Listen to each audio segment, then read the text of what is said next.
புழல் சிறையில் அடைக்கப்பட்டுள்ள செந்தில் பாலாஜி நீதிமன்ற காவல் முடிவடைந்தது. இதனால் புழல் சிறையிலிருந்து காணொலி காட்சி மூலமாக சென்னை முதன்மை அமர்வு நீதிமன்ற நீதிபதி அலி முன்பாக ஆஜர்படுத்தப்பட்ட செந்தில் பாலாஜி நீதிமன்ற காவலை செப்டம்பர் 3ஆம் தேதி வரை நீட்டித்து உத்தரவிட்டார். இதன் மூலம் செந்தில் பாலாஜி நீதிமன்ற காவல் 57வது முறையாக நீட்டிக்கப்படுவது குறிப்பிடத்தக்கது. மேலும் சிட்டி யூனியன் வங்கியின் கரூர் கிளையின் தலைமை மேலாளராக பணியாற்றிய ஹரிஷ்குமார் ஆஜராகாததால் குறுக்கு விசாரணை நடைபெறவில்லை. அண்ணாமலை அரசியல் சான்றிதழ் படிப்புக்காக லண்டன் செல்லும் அவர் நவம்பரில் இந்தியா திரும்புகிறார். 3 மாதங்களும் லண்டனில் இருந்தவாறே ஆன்லைன் வாயிலாக கட்சி பணியை கவனிப்பார். அவரது லண்டன் பயணம் வெற்றி பெற அண்ணாமலை என்ற ஹேஷ்டேகை சமூக வலைதளங்களில் ட்ரெண்ட் செய்ய பாஜக ஏற்பாடு செய்துள்ளது. பாஜகவின் ஐடி விங் பொறுப்பாளர் அர்ஜுனமூர்த்தி அதனை ட்ரெண்ட் செய்ய கட்சியினருக்கு வேண்டுகோள் விடுத்துள்ளார். சிங்கப்பூரை சேர்ந்த தனியார் நிறுவனத்தில் 70 லட்சம் பங்குகளை திமுக எம்பி ஜெகத் ரட்சகன் வாங்கியுள்ளார். பிறகு இதனை மனைவி, மகன், மகள் பெயரில் மாற்றியுள்ளார். இந்த பரிவர்த்தனைகள் அனைத்தும் ரிசர்வ் வங்கியின் அனுமதி பெறாமல் சட்டவிரோதமாக நடந்ததாக குற்றம் சாட்டிய அமலாக்கத்துறை விளக்கம் கேட்டு ஜெகத் ரட்சகனுக்கு நோட்டீஸ் அனுப்பியது. அவருக்கு சொந்தமான இடங்களில் சோதனை நடத்தி ஆவணங்களை அமலாக்கத்துறை அதிகாரிகள் கைப்பற்றினர். இந்நிலையில் அமலாக்கத்துறை சார்பில் வெளியிட்ட அறிக்கையில் ரிசர்வ் வங்கி ஒப்புதல் பெறாமல் சிங்கப்பூர் நிறுவனத்தின் பங்குகளை வாங்கியதில் விதிமீறல் நடந்துள்ளது.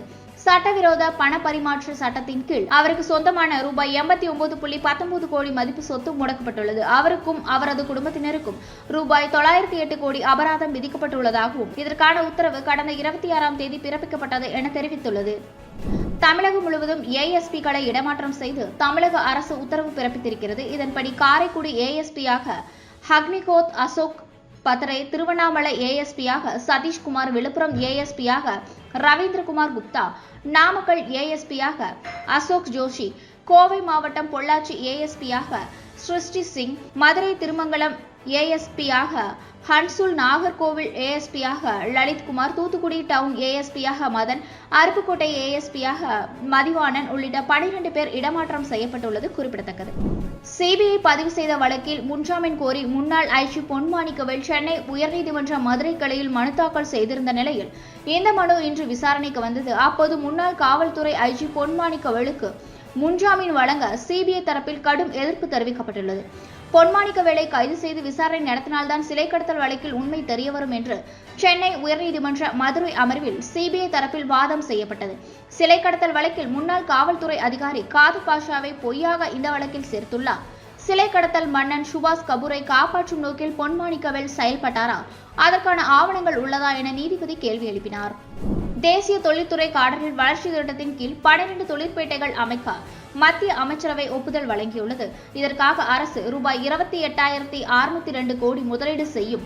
இதன் மூலம் 10 லட்சம் பேர் நேரடியாகவும் 30 லட்சம் பேர் மறைமுகமாகவும் வேலைவாய்ப்பு உருவாகும். உற்பத்தி நடவடிக்கைகள் அனைத்தும் இந்தியாவிற்கு இடம்பெயர்ந்துள்ளது. மின்னணு, மொபைல் போன் மற்றும் பாதுகாப்புத்துறை சார்ந்த உற்பத்தி அனைத்தும் இந்தியாவை நோக்கி வருகிறது என மத்திய அமைச்சர் அஸ்வினி வைஷ்ணவ் கூறினார்.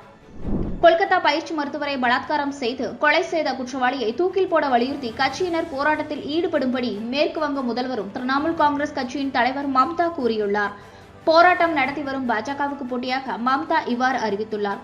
இந்நிலையில் திரிணாமுல் காங்கிரஸ் இளைஞர் அணி கூட்டத்தில் மம்தா பேசியதாவது: சட்டசபை கூட்டத்தை கூட்டி பலாத்கார குற்றவாளிக்கு 7 நாட்களில் தூக்கு தண்டனை நிறைவேற்றும் வகையில் சட்ட திருத்தம் கொண்டு வருவோம். போராட்டம் நடத்தும் பாஜகவிற்கு நீதி கிடைப்பதில் ஆர்வமில்லை. அம்மாநிலத்தை அவமானப்படுத்த முயற்சி செய்கிறது. வரும் 31 குற்றவாளிக்கு தூக்கு தண்டனை வழங்க வலியுறுத்தி கட்சியினர் போராட்டத்தில் ஈடுபட வேண்டும். மேலும் மறுநாள் பெண்கள் போராட்டம் நடத்த வேண்டும். உத்தரப்பிரதேசத்தில், மத்திய பிரதேசத்தில் மற்றும் மணிப்பூர் உள்ளிட்ட மாநிலங்களில் பெண்களுக்கு எதிரான குற்ற சம்பவத்திற்காக அம்மாநில முதல்வர்கள் பதவி விலகினார்களா என்று கேள்வி எழுப்பி அந்த கூட்டத்தில் மம்தா பேசியிருந்தார்.